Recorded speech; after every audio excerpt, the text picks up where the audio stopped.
Hello everyone, today I'm going to show you how to use Perplexity AI for writing. So just tap on my Google Chrome and officially logged in perplexity.ai. So right now I will teach you how to use perplexity.ai for writing. So the first step is you will see in the search bar, you will see the focus button.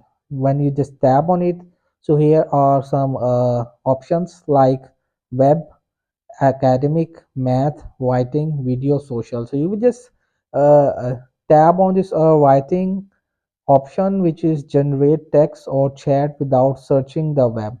So I will just select this mode. Now your search bar is on writing mode.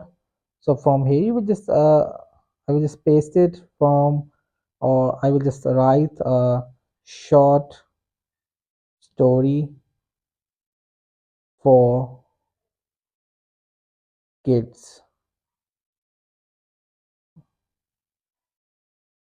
So here you will see the adventures of Penny the Brave Bunny. So there are some stories you will see. The Once Upon a Time, The Big Decision, and Into the Woods.